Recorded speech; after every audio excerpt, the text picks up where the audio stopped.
Hello friends and welcome back to our channel. Friends, आज मैं लेकर आई हूँ PBMKU semester 5 session 2023 to 27 major paper 9 zoology के इम्पॉर्टेंट क्वेश्चंस। ये देखिए, जूलॉजी का सिलेबस है मेजर पेपर 9 का। यूनिट 1 में है zoological history and evidence of evolution. उसके बाद यूनिट 2 में है theory and sources of evolution. Unit 3 में पढ़ना है पॉपुलेशन एंड जेनेटिक्स के बारे में, एंड यूनिट 3 में पढ़ना है levels and patterns of evolution. तो चलिए जल्दी जल्दी हम देख लेते हैं मेजर पेपर 9 के बहुत ही इंपॉर्टेंट क्वेश्चंस।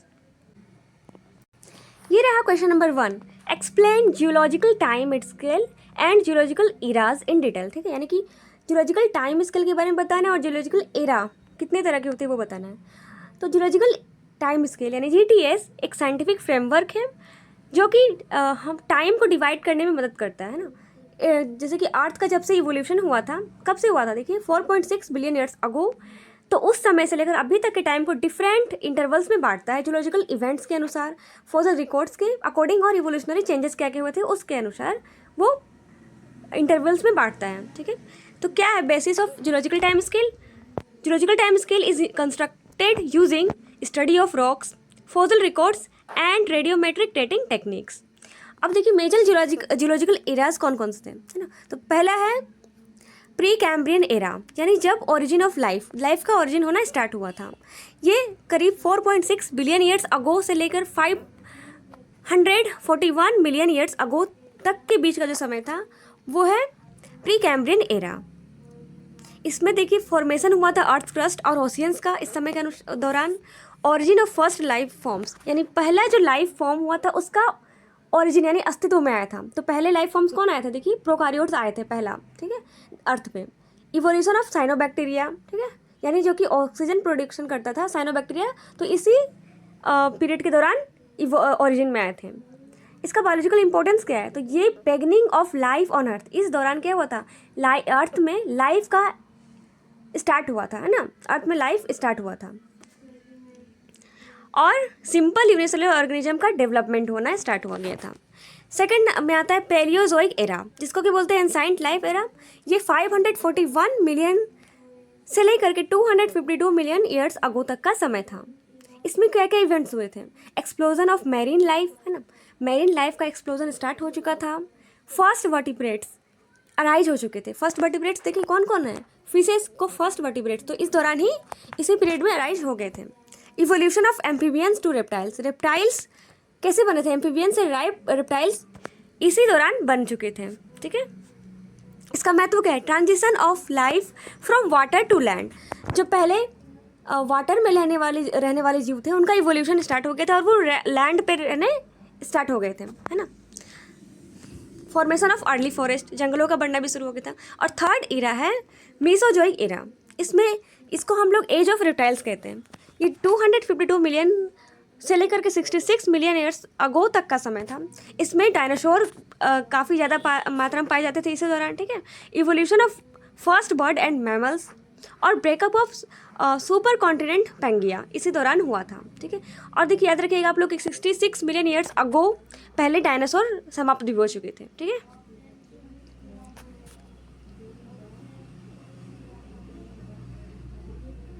अब देखिए सीनोजोइक एरा, यानी ये 66 मिलियन ईयर्स अगो से लेकर के जो अभी तक का समय है उसको हम लोग बोलते हैं सीनोजोइक एरा। ये एज ऑफ मैमल्स कहा जाता है ना, अभी मैमल्स का ही दौर है। इसमें मैमल्स का इवोल्यूशन हुआ था। Development of modern flora and fauna, है ना, फ्लोरा मतलब जो फ्लोरा मतलब प्लांट्स हो गए और फौना मतलब एनिमल्स। तो इसी दौरान बहुत सारे प्लांट्स और एनिमल्स का इवोल्यूशन देखा गया है ना, और ह्यूमंस का इवोल्यूशन भी इसी एरा में होगा है। अब देखिए इंपॉर्टेंस क्या क्या है, तो ये हेल्प्स करते हैं अंडरस्टैंड हमें समझने में कि इवोल्यूशनरी हिस्ट्री के बारे में समझने में, है ना। Correlates fossils with time, provides evidence for evolution और helps in study of extinct organism. ठीक है, लास्ट में कंक्लूजन जरूर लिखिएगा। अब देखिए क्वेश्चन नंबर 2 है, write a comprehensive account of fossils including their types, modes and formation of methods of age determination.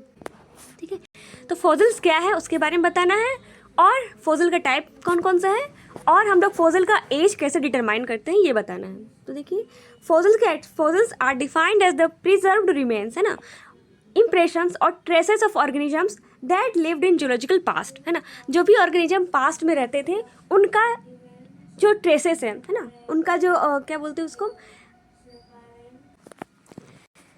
जो उस दौरान पुराने ज़माने में जो भी ऑर्गेनिजम्स थे उनका बचा हुआ रिमेन्स, है ना, वही फॉसिल्स कहलाता है, which are found embedded within sedimentary rocks, जो कि हमें सेडिमेंट्री रॉक्स में धंसा हुआ मिलता है, ठीक है।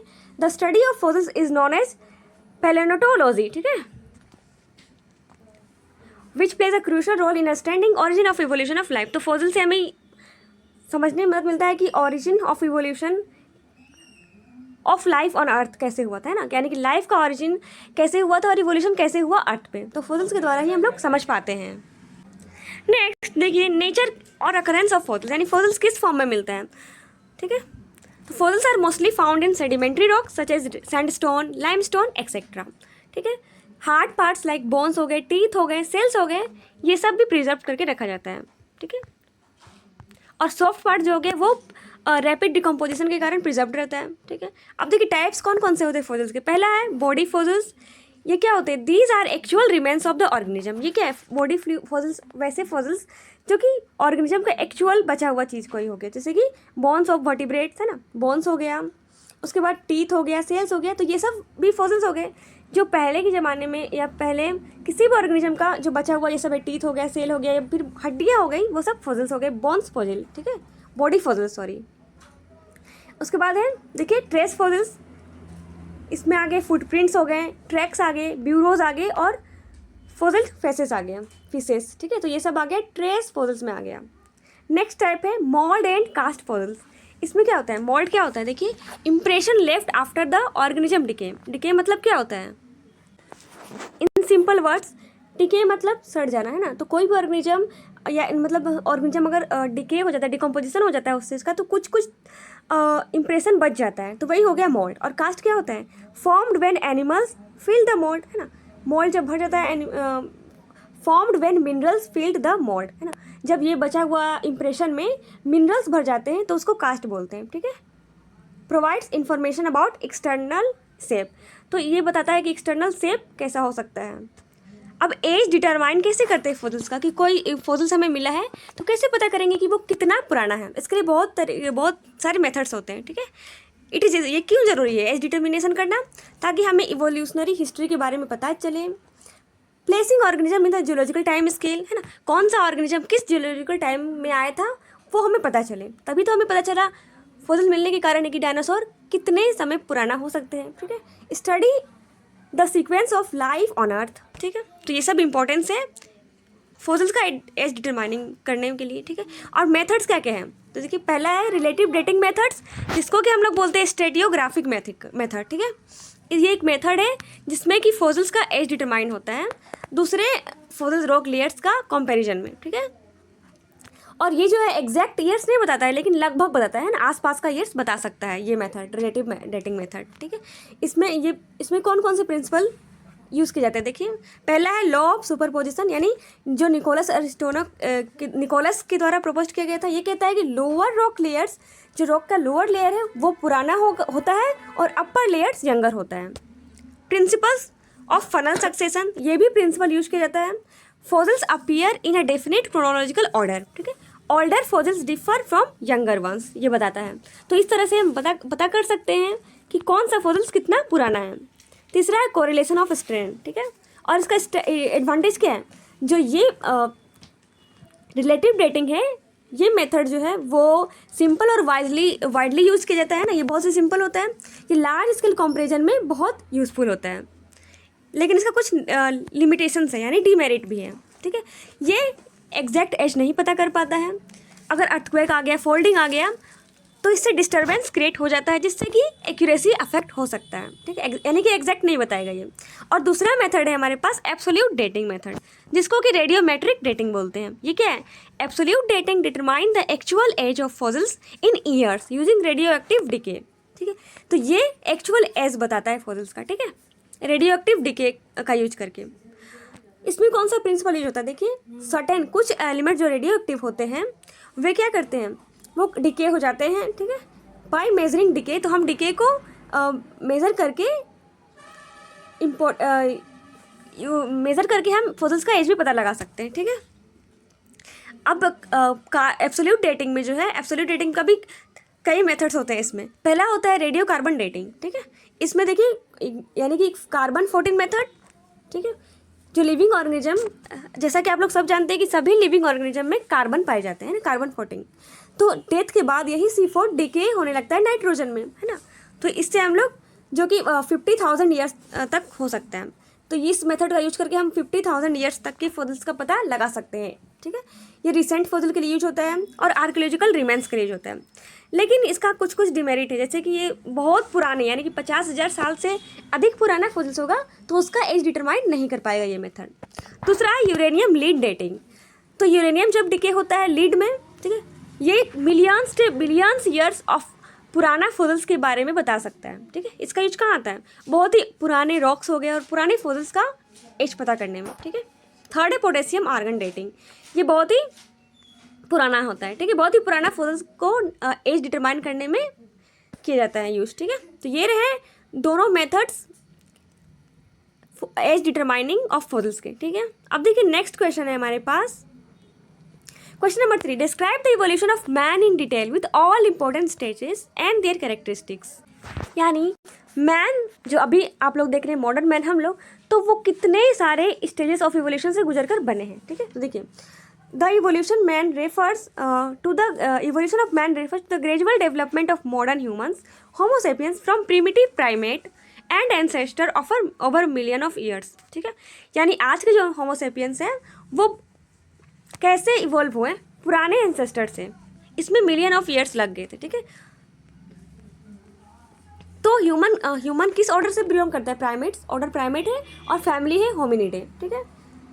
जियोलॉजिकल टाइम स्पेन की बात करें तो human evolution mainly occurred during Cenozoic area, यानी 20 मिलियन ईयर्स अगो से ह्यूमन का इवोल्यूशन स्टार्ट हो चुका था। अब देखिए इवोल्यूशनरी स्टेजेस कौन कौन से हैं मैन के। तो पहला है ड्राइपेथिकस, ठीक है। Dryopithecus lived during 20 to 15 million years ago, यानी 20 मिलियन से 15 मिलियन ईयर्स तक का जो समय था, वहाँ पे पहले स्टेज ह्यूमन के आए थे, वो है ड्राइपेथिकस, ठीक है। ये एप लाइक होते थे यानी मंकी लाइक, ठीक है। ट्री ड्वेलर होते थे, वाग 4 पैर से चलते थे, ठीक है। ये कॉमन एंसेस्टर माने जाते हैं एप्स और ह्यूमंस के। उसके बाद आता है रामापेथिकस। रामापेथिकस 14 से लेकर 10 मिलियन ईयर्स अगो के बीच के समय तक रहे थे वो। ये सेमी टेरेस्ट्रियल थे, यानी ये लैंड में भी रहते थे और ट्री में भी रह सकते थे, ठीक है। जॉ स्ट्रक्चर, इनका jaw structure human like develop होना स्टार्ट हो गया था, ठीक है। ये इनके टीथ कैनाइन रिड्यूस्ड हो गए थे। ये हार्बीवोरस थे, ठीक है, यानी कि ये मांसाहारी नहीं थे। ये ज़्यादा मोर ह्यूमन लाइक थे, ठीक है। ये ड्राइपेथिकस से भी ज़्यादा ह्यूमन लाइक हो चुके थे। उसके बाद आता है ऑस्ट्रेलोपेथिकस।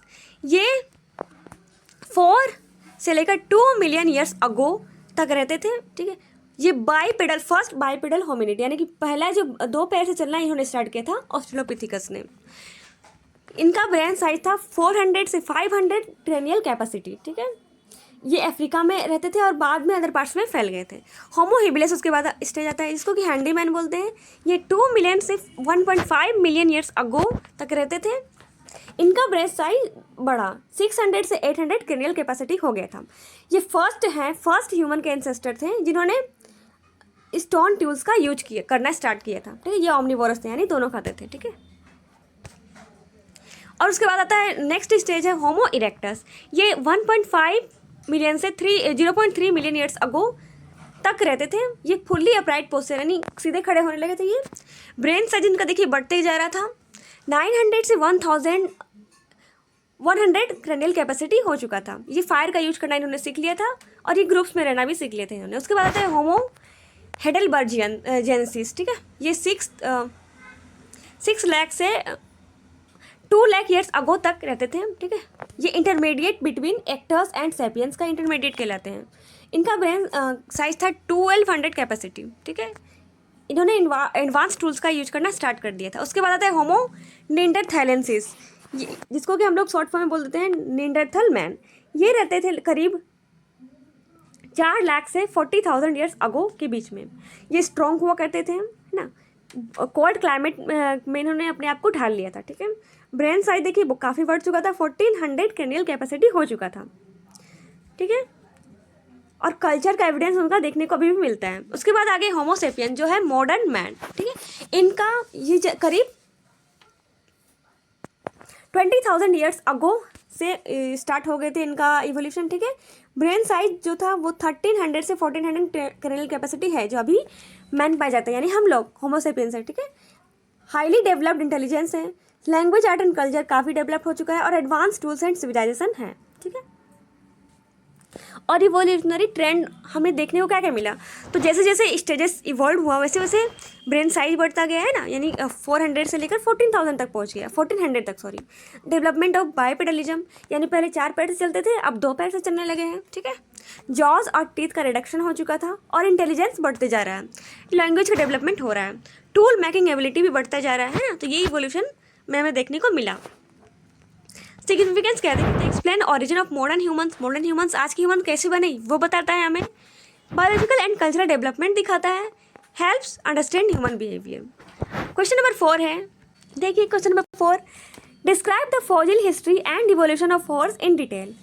तो उसी तरह फॉसिल हिस्ट्री बताना है और हॉर्स का इवोल्यूशन का स्टेजेस कौन कौन सा है वो बताना है।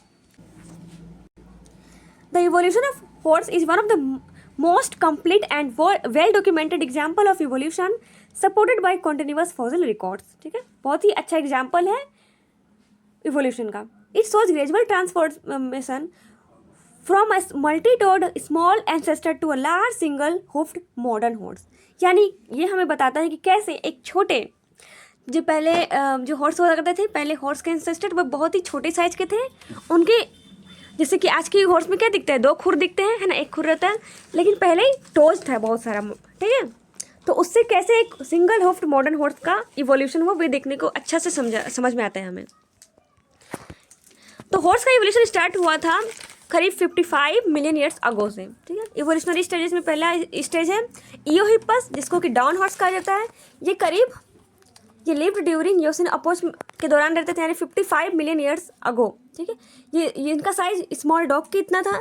ये 4 लिम्स में 4 टोज था और हिंड लिम्स में 3 टोज था, है ना, यानी टोटल 7 टोज इनके शरीर में थे।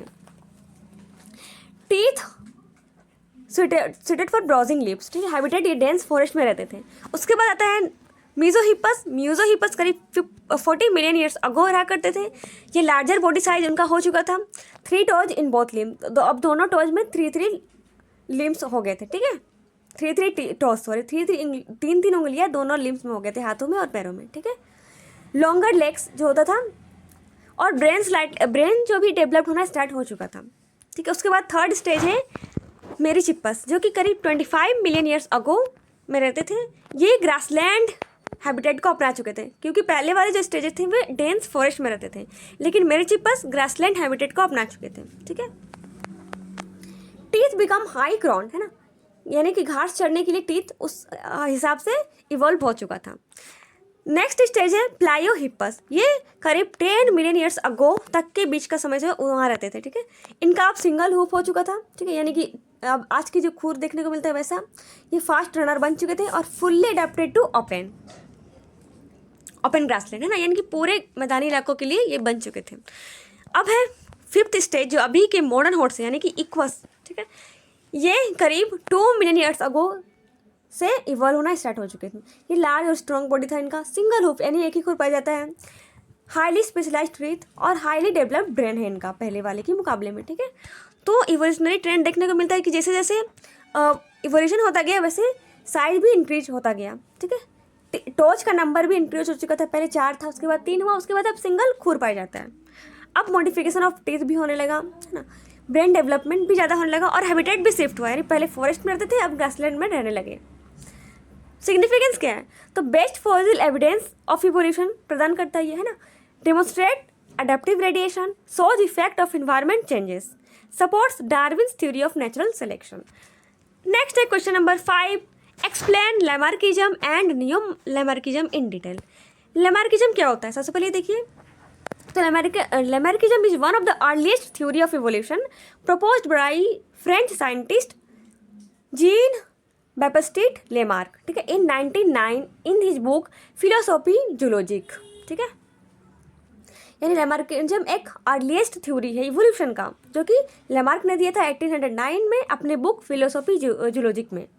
ये एक्सप्लेन करता है कि कैसे evolution is based on inheritance of acquired characters, यानी एक्वायर्ड कैरेक्टर्स पर ही बेस्ड है इवोल्यूशन। ठीक है, एक्वायर्ड कैरेक्टर्स यानी जो बाद में हम अडॉप्ट करते हैं इन्वायरमेंट के अनुसार, है ना। और लैमार्किज्म क्या है? Lamarckism is a theory of inheritance. तो देखिए लैमार्किज्म क्या है? Lamarckism is the theory of inheritance of acquired characters. ठीक है, लैमार्किज्म बताता है कि characters acquired during the life time of an organism are passed to next generation leading to evolution. जैसे कि जो कैरेक्टर्स पास्ट जनरेशन में क्या बोलते हैं इंट्रोड्यूस होता है, वो नेक्स्ट जनरेशन में पास होता है। ठीक है, जैसे कि देखिए इसका एग्जाम्पल बहुत अच्छा है कि जैसे देखिए पहले जिराफी का नेक लंबा नहीं हुआ करता था। ठीक है, तो जैसे जैसे यूज हुआ कि जिराफी को जो है लंबे पेड़ों का पत्ते तोड़ के खाना होता था, तो वो अपनी गर्दन को टांगते थे। ठीक है, तो इस तरह से इवोल्यूशन होते होते होते उनका जो गर्दन है वो लंबा होता गया और नेक्स्ट जनरेशन में भी ये ट्रांसफ़र होता गया।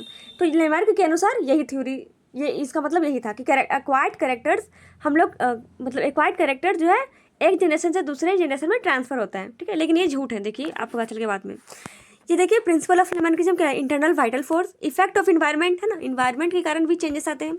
और तीसरा है uses of disuse of organ, यानी फ्रीक्वेंटली जो ज़्यादा यूज होते हैं ऑर्गन वे स्ट्रॉन्गर बन जाते हैं और जो ऑर्गन कम यूज होते हैं वो धीरे धीरे गायब होने लगते हैं। ठीक है, और मॉडिफाइड जो ट्रेट्स हो गए वे ऑफस्प्रिंग में भी ट्रांसफ़र हो जाते हैं। जैसे एग्जाम्पल देख लीजिए, जिराफी नेक हो गए, है ना, जो एंसेस्टर थे जिराफी के उनका शॉर्ट नेक पाए जाते थे, लेकिन कंटिन्यूस स्ट्रेचिंग करने के कारण अब धीरे धीरे उनका नेक लंबा होता गया। ठीक है, जो कि एक जनरेशन से दूसरे जनरेशन में भी ट्रांसफ़र होता गया। स्नैक्स का भी पहले लिम्ब होता था लेकिन अब गायब हो चुका है। ठीक है, अब देखिए नियो लैमार्किज्म क्या है? तो नियो लैमार्किज्म एक मॉडिफाइड फॉर्म है लैमार्किज्म का, incorporating modern knowledge of genetics and environmental influence. ये बताता है कि एक्सेप्ट रोल ऑफ इन्वायरमेंट, है ना, except role of environment, environment का रोल ये भी एक्सेप्ट करता है कि इन्वायरमेंट के अनुसार ही चेंजेस आते हैं। Includes physiological and biochemical changes भी होते हैं। सजेस्ट सम एक्वायर्ड ट्रेट्स में B inherited under certain condition. ये कहता है कि कुछ ही एक्वायर्ड ट्रेट ट्रांसफर होते हैं एक जनरेशन से दूसरे जनरेशन में, सारे नहीं। ठीक है, मेरिट्स क्या क्या है लैमार्किज्म के? देखिए ये most scientific theory of evolution है, first scientific theory of evolution है। ठीक है, लेकिन इसका डिमेरिट्स क्या क्या? देखिए इसका कोई एक्सपेरिमेंटल प्रूफ नहीं है। ठीक है, और मॉडर्न जेनेटिक्स रिजेक्ट करता है ना। ऐसा नहीं है कि जिराफी का गर्दन इसलिए लंबा हुआ होगा क्योंकि वो पहले पेड़ लंबा होने के कारण वो पत्ते तोड़ते थे गर्दन स्ट्रेच करके, नहीं ऐसा नहीं है। ठीक है, तो ये रिजेक्ट कर दिया गया है मॉडर्न जेनेटिक्स के द्वारा। ठीक है, अब देखिए क्वेश्चन नंबर 6 है explain Darwinism and neo Darwinism. Neo Darwinism क्या होता है? देखिए डार्विनिज्म एक थ्योरी है जो कि ये भी इवोल्यूशन के बारे में बताता है, जो कि चार्ल्स डार्विन के द्वारा 1859 में किया गया था, proposed on his book origin of species में। ठीक है, ये एक्सप्लेन करता है कि इवोल्यूशन थ्रू नेचुरल सिलेक्शन, यानी कि नेचुरल सिलेक्शन के द्वारा इवोल्यूशन कैसे होता है। ठीक है, डार्विनिज्म देखिए, डार्विनिज्म को हम लोग थ्योरी ऑफ नेचुरल सिलेक्शन कहते हैं। Darwinism state that organism evolve through natural selection where individuals with favourable variation survive and reproduce. ठीक है, प्रिंसिपल देखिए ओपर प्रोडक्शन है, organism produce more offspring than needed, struggle of existence, variation भी आता है ना, सर्वाइवल ऑफ द फिटेस्ट, यानी best adapted individual ही सर्वाइव कर पाएगा, जो कि अपने आप को इन्वायरमेंट के अनुसार ढाल पाएगा, वही ऑर्गेनिज्म सर्वाइव कर पाएगा। नहीं तो डायनासोर देखिए नहीं ढल पाए तो वो लुप्त हो गए। ठीक है, नेचुरल सिलेक्शन यानी कि फेवरेबल ट्रेट्स को ही नेचर सेलेक्ट करता है। एग्जाम्पल जैसे कि इंडस्ट्रियल मेलानिज्म है ना, जैसे जो डार्क मोथ हो गए, मेलानिज्म मतलब जैसे मेलानिन क्या करता है, जिसका डार्क मेलानिन हो, ज़्यादा मेलानिन हो वो डार्क स्किन होगा, और dark skin and come melanin वाले लाइट स्किन कलर के होंगे। ठीक है, तो जहाँ पे इंडस्ट्रियल ज़्यादा है, पोल्यूटेड एरियाज हो गए, तो वहाँ पे डार्क मोथ पाए जाते हैं, और जबकि कम पोल्यूटेड इलाके में लाइट वाले मोथ पाए जाते हैं। ठीक है, जिराफी है ना, जैसे लॉन्ग नेक्ड इंडिविजुअल सर्वाइव कर गए, जो जिनका शॉर्ट नेक था वो लुप्त हो गए। ठीक है, और नियो डार्विनिज्म क्या है? देखिए ये मॉडर्न सिंथेटिक थ्योरी है। इनके अनुसार neo Darwinism combines Darwin natural selection theory with modern genetics. ठीक है, ये म्यूटेशन, ये बताता है कि mutation, recombination, natural selection, genetic drift यानी जेनेटिक ड्रिफ्ट देखिए रैंडम चेंजेस हो गया जीन फ्रीक्वेंसी में, और रिप्रोडक्शन आइसोलेशन यानी प्रिवेंट जीन फ्लो। तो ये सब भी कारण है इवोल्यूशन का, ठीक है। सिग्निफिकेंस क्या है, ये एक्सप्लेन करता है कि इवोल्यूशन का मैकेनिज्म कैसे कैसे हुआ इवोल्यूशन, ठीक है। Supported by genetics, accepted modern theory, ये जो नियो डार्विनिज्म है आज भी एक्सेप्ट है, ठीक है। अभी देखिए question number 7, describe the sources of variation in organism with special reference to mutation and recombination, यानी वेरिएशन का सोर्स कैसे आता है, रिकॉम्बिनेशन या फिर म्यूटेशन से, तो उसको डिटेल में एक्सप्लेन करना है, ठीक है। देखिए वेरिएशन क्या है, variation in an organism is the foundation of evolution and biodiversity. तो वेरिएशन आना ही इवोल्यूशन का फाउंडेशन है, ठीक है। It refers to the difference in characteristics, चाहे वो मॉर्फोलॉजिकल हो गए, physiological, genetic and behavioural characteristics among individual of the same species, ठीक है। ये बताता है कि कैसे एक ही स्पेसिस का ऑर्गेनिज्म मॉर्फोलॉजिकली या फिर फिजियोलॉजिकली, जेनेटिकली यानी बिहेवियरली इनका कैरेक्टरिस्टिक्स डिफरेंट हो सकता है। तो ये सब वेरिएशन के होने के कारण ही होता है ना। तो वेरिएशन का सोर्स क्या है, variation can be broadly divided into, तो पहला जो वेरिफिकेशन है वो दो तरह से डिवाइड होता है। पहला होता है जेनेटिक वेरिएशन और दूसरा होता है इन्वायरमेंटल वेरिएशन, ठीक है। म्यूटेशन, प्राइमरी जो म्यूटेशन है वो प्राइमरी सोर्स ऑफ वेरिएशन है, ठीक है। म्यूटेशन क्या होता है, म्यूटेशन मतलब mutation is a sudden change, random and heritable change in the genetic material, यानी जब डीएनए सीक्वेंस में कुछ सडन यानी कि रैंडम चेंज आ गए, कहीं से भी कोई चेंजेस आ गया तो उसको हम लोग बोलते हैं म्यूटेशन, ठीक है। इट क्रिएट्स न्यू एलील्स, तो इस चेंजेस के कारण न्यू एलील्स बन जाते हैं, ठीक है। न्यू वर्जन ऑफ जीन बन जाते हैं जो कि पहले नहीं हुआ करते थे, तो इसके कारण भी म्यूटेशन आ जाता है ना। म्यूटेशन मतलब डीएनए में चेंजेस। टाइप्स ऑफ म्यूटेशन देखिए, जीन म्यूटेशन हो गया, ठीक है। जीन म्यूटेशन का एक एग्जांपल है, देखिए मतलब जीन म्यूटेशन में क्या होता है, एक न्यूक्लियोटाइड बेस पेयर चेंज हो जाता है, ठीक है। आप लोगों को पता होगा न्यूक्लियोटाइड बेस पेयर जैसे कि CATC पहले था, तो अब C की जगह गलती से आ गया A, ठीक है। तो ये म्यूटेशन हो गया, जीन म्यूटेशन कहलाता है। जैसे सिकल सेल एनीमिया इसका एग्जाम्पल है, ठीक है। One base change altars haemoglobin structure, इसमें भी एक बेस पेयर चेंज हो जाता है जिसके कारण कि पूरा हीमोग्लोबिन का स्ट्रक्चर ही बदल जाता है। तो इसका टाइप से देखिए सब्स्टिट्यूशन, ठीक है, यानी कि जिसमें एक ही बेस रिप्लेस होता है, और इंसर्शन यानी एक्स्ट्रा बेस एडेड हो जाता है, और डिलीशन यानी बेस पूरा ही रिमूव हो जाता है, ठीक है। अब देखिए सेकंड टाइप है म्यूटेशन का, सेकंड टाइप में म्यूटेशन का क्रोमोसोमल म्यूटेशन। इसमें क्रोमोसोम का स्ट्रक्चर में चेंज आ सकता है, या फिर डिलीशन ऑफ क्रोमोसोम हो सकता है, या फिर डुप्लीकेशन हो सकता है, ठीक है, या फिर इन्वर्जन हो सकता है, यानी सेगमेंट ही पूरा रिवर्स हो चुका, या ट्रांसलोकेशन हो सकता है, ठीक है, यानी अपनी जगह से दूसरे क्रोमोसोम में वो मूव कर गया कोई सेगमेंट, तो वो।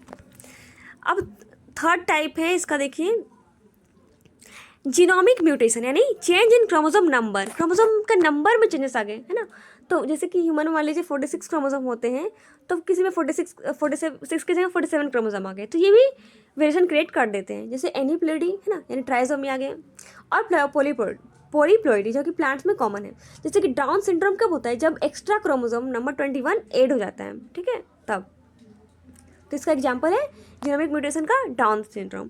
कॉजेस क्या क्या, यानी कारण क्या क्या है म्यूटेशन होने का। पहला कारण स्पॉन्टेनियस यानी एरर्स इन डीएनए रेप्लिकेशन में कुछ भी गलती हो जाए तो, ठीक है। और इंड्यूस्ड म्यूटेशन, यानी कभी कभी क्या हो जाता है, रेडिएशन की वजह से या फिर केमिकल की वजह से भी म्यूटेशन हो जाता है। इंपॉर्टेंस क्या है, तो म्यूटेशन ही प्रोड्यूस करता है new genetic variation, raw materials for selection, ठीक है। नेचुरल सिलेक्शन में ये रॉ मटेरियल हेल्प एज की तरह हेल्प होता है, ठीक है। जैसे बेनिफिशियल, हार्मफुल भी हो सकता है और बेनिफिशियल भी हो सकता है नेचर के लिए, ठीक है।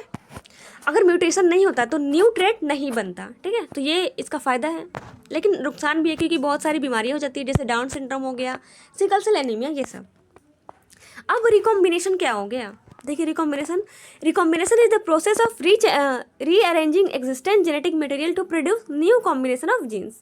Unlike mutation it does not create new gene but replaces existing ones, ठीक है। ये रिफ्लेस कर देता है जो एग्जिस्ट करता है उस जीन को, ये चेंज नहीं करता है, ठीक है। देखिए क्रॉसिंग ओवर इसका मैकेनिज्म में पहले क्रॉसिंग ओवर होता है ना, exchange of genetic material between homologous chromosome occur during prophase 1 of meiosis, ठीक है। तो इसके कारण न्यू जीन रिकॉम्बिनेशन बन जाता है। दूसरा है इंडिपेंडेंट असॉर्टमेंट, ठीक है, यानी chromosome are distributed randomly into gametes, each gamete gets a different recombination. Third है रैंडम फर्टिलाइजेशन, ठीक है। तो रिकॉम्बिनेशन से क्या होता है, न्यू जेनेटिक डाइवर्सिटी बन जाती है। अब कुछ और भी कारण है वेरिएशन के, कुछ और भी सोर्स है सॉरी। तो जीन फ्लो हो गया, जेनेटिक ड्रिफ्ट हो गया, है ना, यानी म्यूटेशन और रिकॉम्बिनेशन के अलावा और भी सोर्सेस हैं जिसके कारण वेरिएशन आते हैं। देखिए gene flow, genetic drift, environmental factors, तो ये सब भी वेरिएशन कॉज करते हैं, ठीक है। Next question number 8, explain reproductive isolation and its role in evolution. Reproductive isolation क्या है? देखिए reproductive isolation is a fundamental concept in evolution which refers to the inability of individuals of different population to interbreed and produce fertile offspring, ठीक है। It plays a crucial role in formation of new species by preventing gene flow between populations। देखिए types of reproductive isolation कितने तरह के होते हैं। पहला होता है एक प्री जाइगोटिक आइसोलेशन यानी बिफोर फर्टिलाइजेशन। तो ये मैकेनिज्म प्रिवेंट करता है prevent the formation of zygote, zygote बनने का फॉर्मेशन को ही ये रोकता है, ठीक है। कैसे? पहला जियोग्राफिकल आइसोलेशन से, है ना, यानी फिजिकल बैरियर जैसे माउंटेन, रिवर्स, ये सब करके, ठीक है, ताकि पॉपुलेशन सेपरेट रहे, है ना। दूसरा है टेम्पोरल आइसोलेशन, तीसरा इकोलॉजिकल आइसोलेशन, चौथा मैकेनिकल आइसोलेशन और पांचवा बिहेवियरल आइसोलेशन इसमें आ गए, ठीक है, प्री जाइगोटिक आइसोलेशन में ये सब। और दूसरा टाइप है पोस्ट जाइगोटिक आइसोलेशन जो कि आफ्टर फर्टिलाइजेशन जो रोकता है।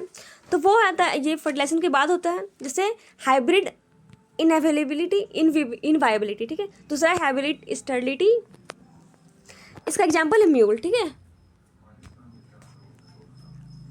अब देखिए रोल ऑफ रिप्रोडक्टिव आइसोलेशन। तो रिप्रोडक्टिव आइसोलेशन का क्या रोल है इवोल्यूशन में?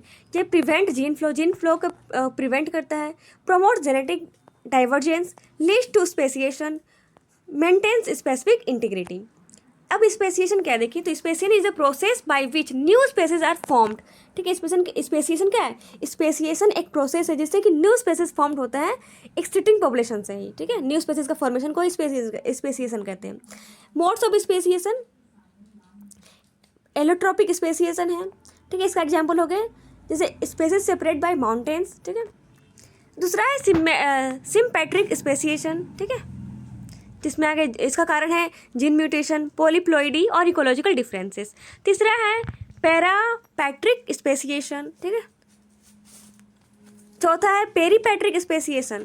अब इंपॉर्टेंस क्या है स्पेसिएशन का? ये बायोडाइवर्सिटी को इंक्रीज करता है, एडाप्टेशन को बढ़ाता है, एडाप्टेशन को लीड्स करता है ना, और ड्राइव्स इवोल्यूशन क्रिएट करता है। देखिए 9th क्वेश्चन नंबर है explain the difference level of evolution, micro evolution, macro evolution and mega evolution. क्या होता है? देखिए evolution can occurs at different levels, ठीक है, डिफरेंट लेवल्स में इवोल्यूशन हो सकता है। 3 लेवल होते हैं मेनली, माइक्रो, मैक्रो और मेगा। माइक्रो इवोल्यूशन क्या होता है? जब micro evolution refers to the small scale evolutionary changes occurring within a population और species over a short period of time, यानी ये छोटा लेवल का इवोल्यूशनरी चेंजेस होता है जो कि शॉर्ट पीरियड ऑफ टाइम में होता है, ठीक है। ये involve changes in gene frequency, या ये जीन फ्रीक्वेंसी को चेंज कर सकता है। ये स्पेसीज के बीच में ही होता है, ठीक है, जैसे कि म्यूटेशन से हो सकता है, ये रिकॉम्बिनेशन से और नेचुरल सिलेक्शन से हो सकता है। इसका एग्जाम्पल है देखिए एंटीबायोटिक रेजिस्टेंस होता है बैक्टीरिया में कुछ है ना, और इंडस्ट्रियल मिनरलिज्म। दूसरा देखिए मैक्रो इवोल्यूशन क्या होते हैं? Macro evolution refers to large scale evolutionary changes, ठीक है, जब लार्ज स्केल में कोई इवोल्यूशन होता है इवोल्यूशनरी चेंजेस, तो जिसके कारण पूरा ही न्यू स्पीशीज या फिर हायर टेक्सोनॉमिकल ग्रुप्स ही बन गया दूसरा, ठीक है। तो ये लार्ज स्केल में चेंजेस हुआ, तो ये इसको बोलेंगे मैक्रो इवोल्यूशन। जैसे कि अक्कर ओवर लॉन्ग, ये इसको होने में बहुत ज़्यादा समय लगता है, ये स्पेसिएशन इन्वॉल्व करता है, और प्रोड्यूस मेजर स्ट्रक्चरल चेंजेस, ये बहुत लार्ज मात्रा में स्ट्रक्चरल चेंजेस प्रोड्यूस करता है, ठीक है। एग्जाम्पल देखिए इवोल्यूशन पूरा रेप्टाइल्स से बर्ड, किस तरह से इवोल्यूशन हुआ रेप्टाइल्स का, अब बर्ड्स में, ठीक है। इवोल्यूशन ऑफ मैमल्स, तो ये सब आ गए मैक्रो इवोल्यूशन में, ठीक है। मेगा इवोल्यूशन क्या होता है? Mega evolution refers to very large evolutionary changes leading to the formation of entirely new group. इसमें भी ये बहुत ही उससे भी बड़ा, मैक्रो से भी बड़ा मेगा होता है। इससे पूरा एक न्यू टेक्सोनॉमिकल लेवल बन जाता है, वेरी लार्ज ग्रुप, जैसे पूरा एक न्यू फैमिली राइज हो गया, एक न्यू ऑर्डर और न्यू क्लास बन गया, है ना, इस इवोल्यूशन के कारण। ये इसको होने में करीब मिलियंस ऑफ ईयर्स लगते हैं। ये मेजर इवोल्यूशनरी इनोवेशन करते हैं। एग्जाम्पल देखिए ओरिजिन ऑफ वर्टिब्रेट्स का ओरिजिन, ह्यूमन का ओरिजिन होने में मिलियन ऑफ ईयर्स अगो लगे, ठीक है। Next question number 10 describe divergent evolution and adaptive radiation in detail. Divergent evolution क्या होता है? Divergent evolution is a process in which closely related species evolved different traits due to adaptation to different environment. ठीक है, जैसे कि इसका characteristic है कि कॉमन एंसेस्टर होने चाहिए, डिफरेंट इन्वायरमेंट्स होने चाहिए, फॉर्मेशन ऑफ न्यू स्पेसीज. ठीक है, तो डिफरेंट स्पेसीज के कारण जो न्यू स्पेसीज का फॉर्मेशन हो जाता है, सॉरी न्यू चेंजेस आता है, वो कहलाता है डाइवर्जेंट इवोल्यूशन. ठीक है, एग्जाम्पल देखिए, fore limbs of vertebrates, human hand, bat wing, whale flipper, these are homologous organ. है ना, ये होमोलोगस ऑर्गन है. ह्यूमन हैंड भी वही काम करता है जो कि ओके. तो ये सब एग्जांपल्स हो गए होमोलोगस ऑर्गन्स के. ठीक है, अब देखिए नेक्स्ट है एडाप्टिव रेडिएशन. एडाप्टिव रेडिएशन क्या होता है? Adaptive radiation is a type of divergent evolution where one ancestor species rapidly evolves into many species adapted to different ecological niches. ठीक है, इसका कैरेक्टरिस्टिक रैपिड डाइवर्सिफिकेशन क्रिएट करता है, different ecological roles है इसके, और कॉमन ओरिजिन इसका भी है. ठीक है, एग्जांपल्स देखिए, डार्विन फिंचेस और ऑस्ट्रेलियन मार्सोपियल्स. नेक्स्ट देखिए question number 11, explain convergent evolution and parallel evolution. Convergent evolution, parallel evolution एक पैटर्न है जहाँ पे where different organism develop similar features but due to different evolutionary processes. ठीक है, convergent evolution क्या देखिए, तो convergent evolution is the process in which unrelated organism developed similar characteristics due to similar environmental factors. क्योंकि जो organism एक दूसरे से रिलेटेड नहीं है फिर भी उनके कुछ कुछ सिमिलर कैरेक्टरिस्टिक्स पाए जाते हैं. जैसे कि देखिए, ये इनके एंसेस्टर तो डिफरेंट होते हैं लेकिन कुछ कुछ एडेप्टेशन सिमिलर हो सकते हैं. ठीक है, जैसे wings of birds and insect. Birds का विंग्स देखिए और इंसेक्ट का विंग्स दोनों एक ही काम में आते हैं. है ना, स्ट्रीमलाइन बॉडी ऑफ फिशेज और वेल्स. है ना, देखिए दोनों का एंसेस्टर अलग अलग है. वेल का एंसेस्टर काफ़ी अलग है और फिशेज का एंसेस्टर काफ़ी अलग, लेकिन दोनों का एक ही काम आते हैं. तो ये एनालॉगस ऑर्गन्स में आ गए. ठीक है, अब देखिए पैरेलल इवोल्यूशन क्या होता है. पैरेलल इवोल्यूशन होता है occurs when related species evolve similar trait independently in similar environment. एक ही इन्वायरमेंट में अगर अलग अलग ट्रेट इवॉल्व हो जाए तो ये रिलेटेड स्पेसीज होते हैं. सिमिलर इवोल्यूशनरी चेंजेस हो जाते हैं इसमें. ठीक है, जैसे मार्सोपियल एंड प्लेसेंटल मैमल्स. ठीक है, इसके एग्जांपल है, और similar adaptation in related species. ठीक है, तो ये रहे most important 11 question major paper 9 zoology के. तो पढ़ते रहिए. बाय बाय, टेक केयर, मिलते हैं नेक्स्ट वीडियो में.